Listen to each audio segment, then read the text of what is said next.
ہم اپنا آج کا سبق شروع کرتے ہیں۔ اعوذ باللہ من الشیطان الرجیم، بسم اللہ الرحمن الرحیم۔ للرجال، رجال رجل کی جمع ہے، مرد کو کہتے ہیں۔ للرجال، مردوں کے لیے، نصیب حصہ ہے۔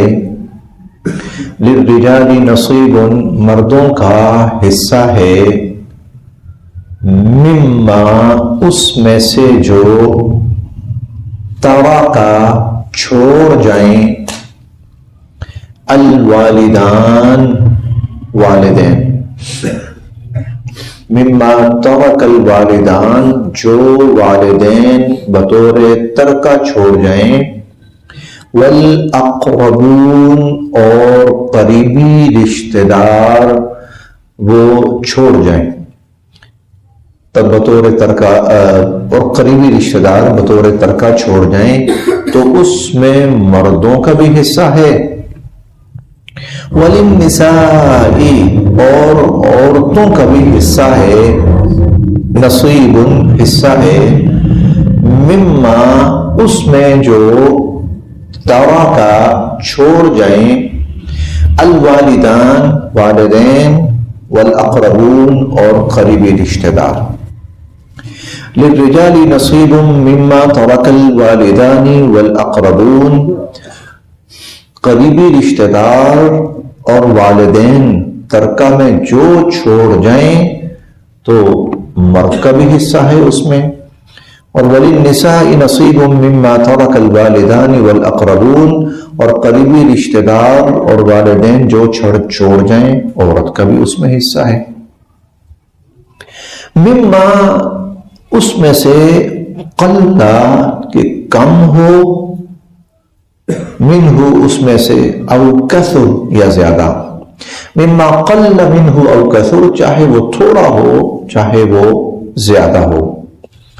نصیبا مفروضا، اور یہ جو حصہ ہے یہ مقرر شدہ ہے، تقسیم کیا گیا ہے، نصیبا مفروضا، اور یہ جو حصہ ہے یہ مقرر شدہ ہے۔ پچھلی آیات میں ہم پڑھ چکے ہیں کہ اسلام عورت کو اس کے جو اصل حقوق ہیں وہ دلا رہا ہے، اور جو تحفظ ہے وہ دلا رہا ہے۔ نکاح کے موقع پر ایک حق اسلام دیتا ہے عورت کو، اس کا تذکرہ کل کے سبق میں ہوا، وہ حق مہر کی صورت میں ہے۔ اب یہاں پر اس آیت میں بھی اللہ رب العزت عورت کا ایک حق جو معاشرے نے سلب کر لیا تھا، دنیا نے اس کو دینا بند کر دیا تھا، اللہ رب العزت اس کا بیان فرما رہے ہیں، اور وہ ہے وراثت۔ زمانہ جاہلیت میں وراثت کے اندر عموماً عورت کا کوئی حصہ نہیں ہوتا تھا، عرب میں تو تھا ہی نہیں۔ عربوں کا تصور یہ تھا وراثت اس کا حق ہے جو جنگیں لڑ سکے، تلوار اٹھا سکے، جو مال غنیمت جمع کر سکے، وراثت اس کا حق ہے۔ دنیا کے بقیہ مذاہب بھی قریب قریب ایسے ہی چل رہے تھے، عورت محروم تھی وراثت سے، جبکہ اللہ رب العزت کے اصول اور قانون میں عورت کا حصہ تھا، لیکن دنیا نے دینا چھوڑ دیا تھا۔ اللہ رب العزت نے عورت کو پھر اس کا حق دلایا، عورت کو اللہ تعالیٰ نے، اور اس کا تذکرہ اس آیت میں ہے۔ ضمناً یہاں ایک بات عرض کرتا چلو، دنیا آج خواتین کے حقوق پر بڑی باتیں کر رہی ہے، عورتیں بھی نکل رہی ہیں، ہم اپنے حق لے کر رہیں گے، لیکن جو عورت کا اصل حق ہے نا، اس پہ دنیا بات نہیں کرتی۔ عورت کا اصل حق کیا ہے؟ اسے شادی کے معاملے میں جو اسلام نے اختیار دیا، اس کو حق مہر کے معاملے میں اسلام نے جو اختیار دیا، اس کو گھریلو معاملات میں اسلام نے جو اختیار دیا، اس کو اولاد کے بارے میں کئی دفعہ فیصلوں کا اسلام نے جو اختیار دیا، اسے حق مہر کی صورت میں اور اس کو وراثت کی صورت میں اسلام نے جو اختیار دیا، یہ عورت کے اصل حق ہیں.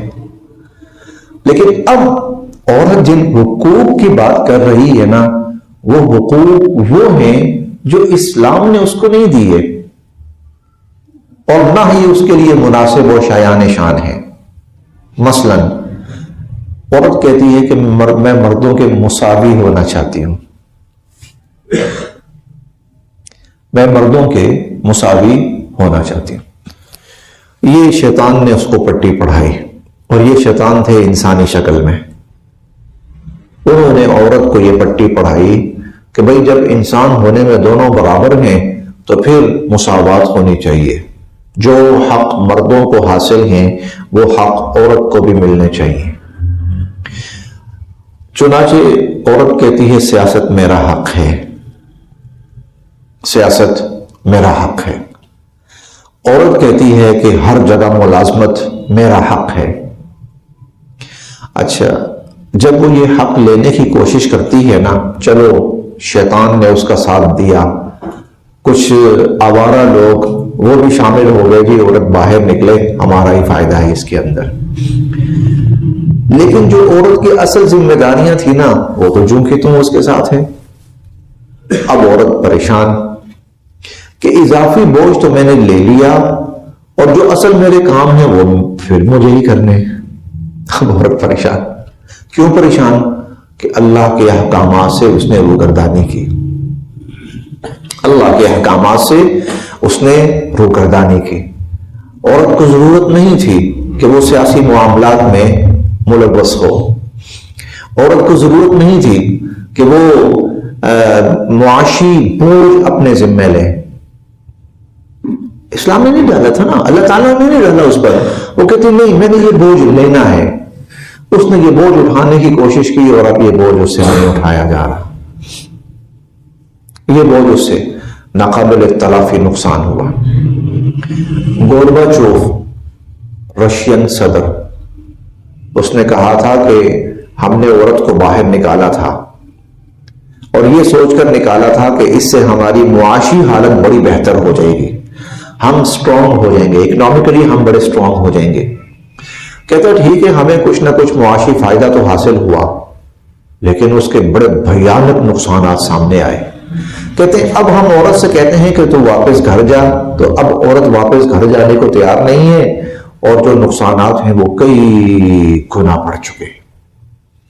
وہ کہتا میں یہی کہتا ہوں، خدا را عورت جب گھر میں تھی نا تو اس کو اس حالت پر واپس لے آؤ، اس حالت پر. تو اسلام عورت کو وہ حق دیتا ہے جو اس کی شخصیت کے مناسب ہیں، جو اس کے وجود کے مناسب ہیں. دیکھیں بہت سارے معاملات عورت نہیں کر سکتی، نہیں کر سکتی. عورت فطری، عورت کے اندر ڈر ہے فطری طور پر، اس لیے اسلام نے اسے مشکلات میں نہیں دھکیلا. اس کا فطری جو ڈر ہے نا، وہ بسا اوقات اس کے لیے پریشانی کا باعث. اسلام نے کوئی خطرات میں نہیں دھکیلا کہ جاؤ جنگوں میں جاؤ، نہیں دھکیلا اسلام نے اس کو. اسلام نے اس کو نہیں دھکیلا کہ لڑائی جھگڑوں کے اندر تم پڑو. اسلام نے اس کو نہیں دھکیلا کہ جہاں مشکلات ہوں تم اس میں گھسو. اسلام نہیں دھکیلا. اسلام نے کہا تم سکون سے گھر میں رہو، تم گھر میں سکون سے رہو، گھریلو معاملات کو دیکھو، اولاد کی تربیت کرو. ہاں جہاں تمہاری ضرورت خواتین کی حد تک پڑے تم ضرور جاؤ.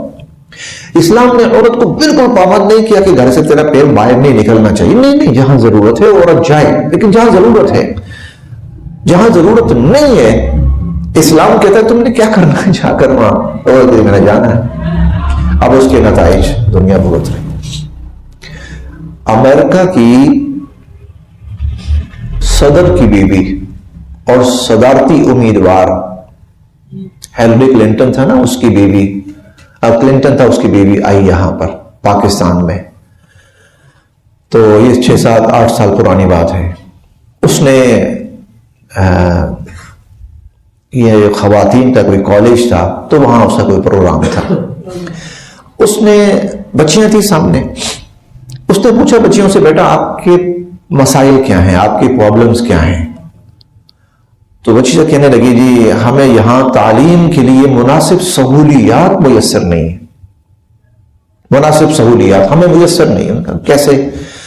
لیب کا سسٹم ہے، جو تعلیم کے ذرائع ہیں وہ بڑے پرانے ہیں، جدید ذرائع جو ہم چاہتے ہیں وہ ہمیں میسر نہیں، اس لیے ہمیں تعلیم کے اندر اور پھر جو پریکٹیکلی تجربات جو ہوتے ہیں پریکٹیکلز، ان کے اندر ہمیں بڑی پریشانیاں ہوتی ہیں۔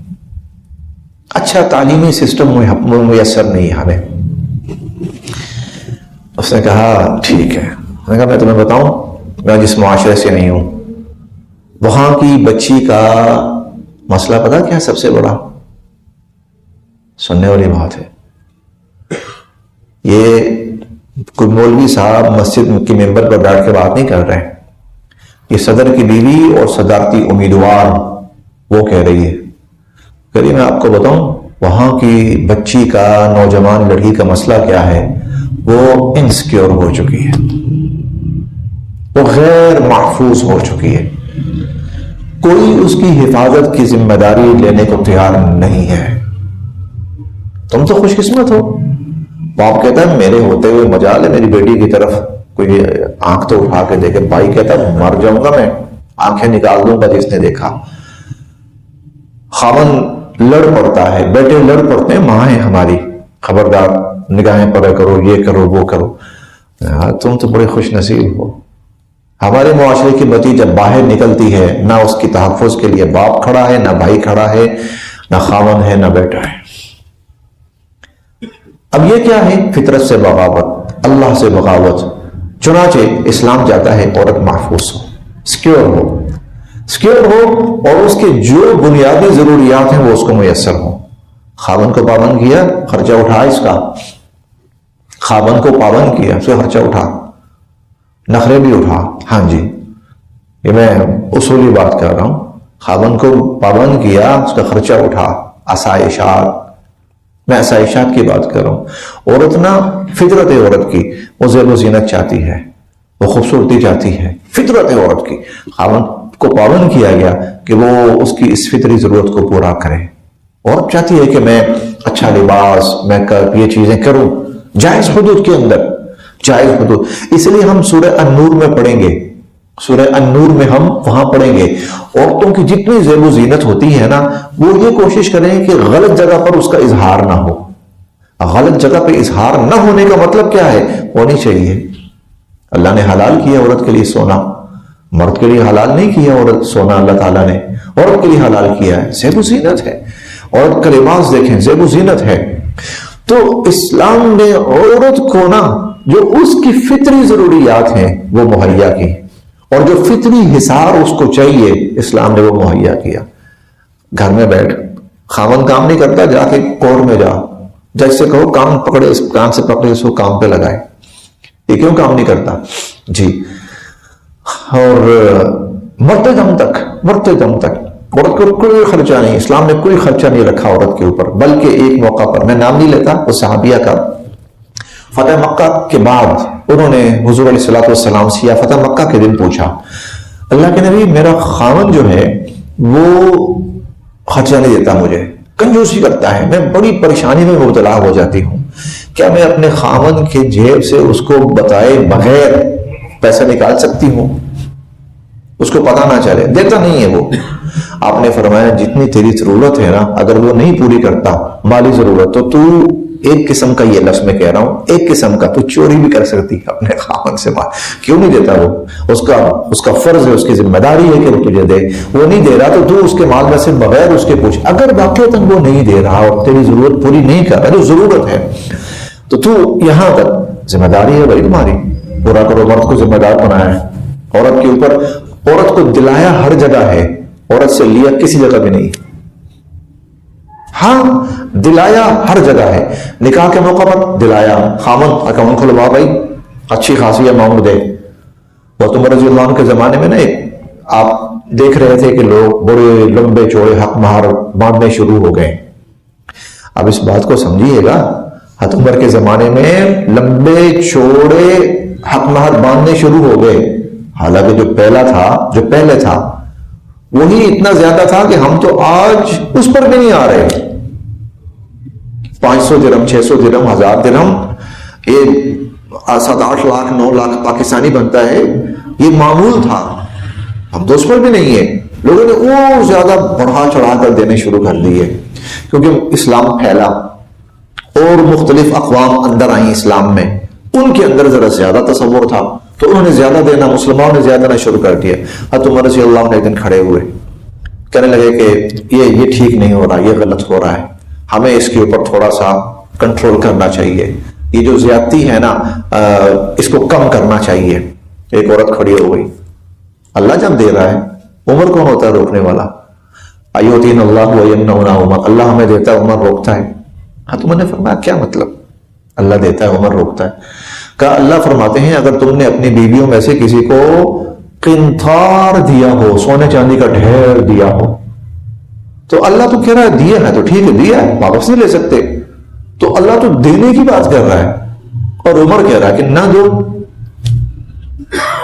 ہاں تمہیں چپ کر کے پھر کہنے لگے اس وقت نے ٹھیک کہا ہے، جب اللہ نے کہا ہے میں دے سکتے ہو تو میں کون ہوتا ہوں روکنے والا؟ یعنی اتنا دیا، اتنا اسلام یہاں تک ڈھیروں دیا ہے، لاکھوں دیا، کروڑوں دیا، اربوں دیا ہے، سونے چاندی سے لاد دیا ہے، ٹھیک ہے جائز ہے، دے سکتے ہو، دیا۔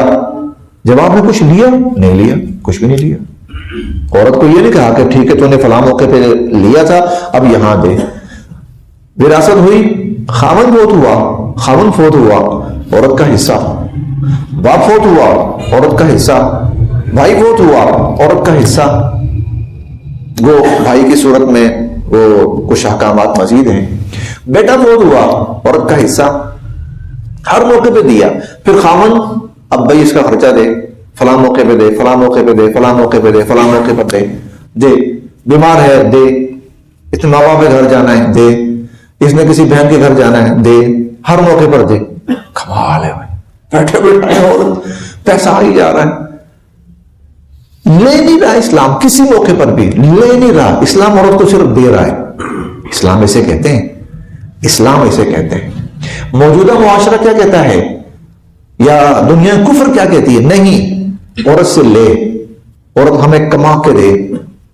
اور چونکہ عورت جو ہے اللہ معاف کرے بسا اوقات محنت مشقت والے کام نہیں کر سکتی نا، اور کمانے کی ذمہ داری اس پر پڑ جائے تو وہ پھر عزت بیچنے پہ آ جاتی ہے۔ اور دنیا کفر میں یہ ٹرینڈ اتنا بڑا کہ انہوں نے اس کو باقاعدہ ایک قانونی شکل دے دی۔ اب سیکس ورکر جو ہیں وہ ایک معاشرتی حصہ ہیں، ٹھیک ہے، بزنس ہے ان کا۔ جی کیا بزنس ہے؟ جی اپنی عزت بیچنا۔ دیکھیں اسلام دیکھیں اور کفر دیکھیں، لاکھوں عورتیں، شاید کروڑوں آپ کہہ سکتے ہیں، اپنی عزت بیچنے پہ مجبور ہو گئے۔ بخوشی نہیں، بخوشی نہیں، مجبوری ہے بھائی، کمانے کی ذمہ داری ہمارے کندھے پر ہے، نہیں ملتی جاب، نہیں ہم کر سکتے، کیا کریں؟ پھر یہی کریں گے۔ اسلام نے دیا للرجال نصیب مما ترک الوالدان والاقربون، مردوں کے لیے حصہ ہے اس میں سے جو والدین چھوڑ جائیں اور قریبی رشتہ دار، وللنساء، اور عورتوں کے لیے نصیب حصہ ہے، مما اس میں سے جو ترک الوالدان، والدین چھوڑ جائیں، والاقربون، اور قریبی لوگ چھوڑ جائیں، مما قل منہ او کثر، چاہے تھوڑا ہو چاہے زیادہ ہو، حصہ ہے ان کا، اور نصیب مفروضہ، اور یہ حصہ مقرر شدہ ہے۔ اور اگلے آگے آ رہا ہے، کل کے سبق میں انشاءاللہ اس کی ہم کچھ تفصیل پڑھیں گے۔ یہاں نہ میں ایک واقعہ بیان کرتا چلوں، پہلے بھی سنا آپ نے موقع کی مناسبت سے۔ عطاء الحق قاسمی بڑا معروف نام ہے پاکستان کا، بہت بڑے ادیب گزرے ہیں پاکستان کے۔ تو وہ کہتے ہیں میں کہیں بیرون ملک تھا تو واپس آنے لگا تو میں نے سوچا کہ اپنی وائف کے لیے نا، بیوی کے لیے کوئی 2-4 تحفے تحائف لے جاؤں، چلیں اس کا حق ہے اور وہ پوچھے گی بھی۔ کہتا میں کوئی شاپ پہ گیا، اسٹور پہ گیا تو میں نے شاپنگ کی وائف کے لیے، تو میں نے جو وہاں سیل گرل تھی نا اسے میں نے کہا کہ میں نے اپنی وائف کے لیے چیزیں لینی ہے تو مجھے کوئی اچھی ورائٹی دکھاؤ۔ خیر اس نے نکال کے دکھائی، سب کچھ سلیکٹ ہو گیا۔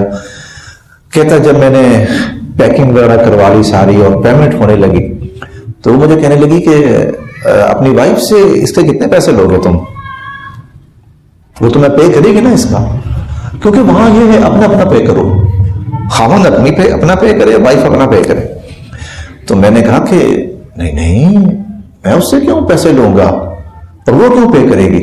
تو میں نے گفٹ ہے میری طرف سے، نے کہا اچھا پیسے نہیں لوگے اس کے لیے؟ شاپنگ کی تم نے اس کے لیے تو اس سے پیسے نہیں لوگے؟ کہا نہیں میں اس سے پیسے کیوں لوں گا، پیسے نہیں لوں گا میں. تو کہنے لگا کہ وہ کہنے لگی کہ اچھا جب آپ اس کے لیے کہیں کہ شاپنگ کرتے ہیں کچھ بھی تو پیمنٹ کون کرتا ہے؟ میں کہا میں ہی کرتا ہوں. اچھا اس کی گروسری وغیرہ تو میں ہی کرتا ہوں، لانڈری وغیرہ میں ہی کرتا ہوں. انہوں نے کہا آپ کی وائف پیمنٹ نہیں کرتی کسی چیز کی؟ کہا نہیں کرتی. کیوں؟ کہنے لگا اس لیے کہ ہمارا دین اسلام ہمیں کہتا ہے کہ خرچ کرنے کی ذمہ داری وہ مرد کی ہے. 5ویں پارے میں ہم پڑھیں گے الرجال قوامون علی النساء بما فضل اللہ بعضهم علی بعض وبما انفقوا. خرچ کرنے کی ذمہ داری مرد کی ہے تو بھائی میں ہسبینڈ ہوں تو میری ذمہ داری ہے پے کرنا ہر جگہ، تو میں خرچ کرتا ہوں. کہتی آپ کہیں اس سے پیسے نہیں لیتے کہ میں تمہارے لیے یہ چیز لے کے آیا ہوں یہ لے کے آیا ہوں؟ کہتا نہیں میں کیوں اس سے پیسے لوں گا، یہ میری ذمہ داری. اس نے پتہ کیا کہا؟ اس نے کہا پلیز مجھے بھی اپنی وائف بنا لیں. جی یہ اسلام ہے. ہم جو اصل شکل دکھائیں نا اسلام کی دنیا کو نا، وہ بڑی خوبصورت ہے، وہ بڑی پیاری ہے، وہ بڑی خوبصورت ہے اگر اس کو پوری ریئلٹی کے ساتھ دکھایا جائے، بتایا جائے. آگے وَإِذَا اور جب حضر موجود ہوں القسمہ وراثت کی تقسیم میں، وَإِذَا حضر القسمہ اور جب وراثت کی تقسیم میں موجود ہوں اُولی القربى رشتہ دار، والیتامى اور یتیم، والمساکین اور مسکین محتاج، فرزقو تو دو ہم ان کو بھی، منہ اس میں سے، فرزقوہم منہ تو ان کو بھی اس میں سے کچھ دو، وقولو اور کہو، لہم ان سے، قولا معروفا معقول بات، اور ان سے معقول بات کہو. یہ اخلاقی حکم ہے کہ اگر وراثت کی تقسیم کہیں پہ ہو رہی ہے اور اس کے اندر کوئی یتیم بیٹھا ہوا ہے یا کوئی غریب بیٹھا ہوا ہے یا کوئی اور رشتہ دار بیٹھا ہوا ہے جس کا اصولاً حصہ نہیں بنتا، لیکن بہرحال وہ دیکھ رہا ہے نا کہ یہ بھی تقسیم ہو رہا ہے، یہ بھی آ رہا ہے، اس کو یہ مل رہا ہے، اس کو یہ مل رہا ہے، تو اس کے دل میں بھی خیال آتا ہے کہ شاید مجھے بھی کچھ دیں. تو اللہ فرماتے ہیں تو کچھ دے دو ان کو بھی. یہ اخلاقی حکم ہے، لازمی نہیں ہے، لیکن اسلام اس درجے کی اخلاقی تعلیم دیتا ہے، اس درجے کی اخلاقی کہ اگر وہ بیٹھے ہوئے ہیں تمہارے سامنے موجود ہیں، تم تقسیم کر رہے ہو مال و دولت کی، تو ان کو بھی کچھ نہ کچھ. وَقُولُوا لَكُمْ قَوْلًا مَعْرُوفًا اور ان سے کہو معقول بات. یعنی معقول بات کیا کہ دیکھیں جی اصلاً آپ کا حصہ شنن اس کے اندر نہیں ہے، لیکن آپ بہرحال ہمارے رشتہ دار ہیں یا آپ کے ساتھ یہ تعلق ہے، چلیں کچھ تھوڑا سا ہماری طرف سے آپ قبول فرما لیجیے. وَلْيَخْشَىٰ اور ڈرنا چاہیے، اور ڈرنا چاہیے الذین ان لوگوں کو، وَلْيَخْشَىٰ اور ڈرنا چاہیے الذین ان لوگوں کو، لو اگر ترکوا وہ چھوڑ جائیں، من خلفہم اپنے پیچھے، ذریۃً اولاد، ضعافاً کم سن. لو ترکوا من خلفہم ذریۃً ضعافاً اگر وہ اپنے پیچھے کم سن اولاد چھوڑ جائیں، خافوا علیہم تو ان کے بارے میں کتنے فکر مند ہوں گے.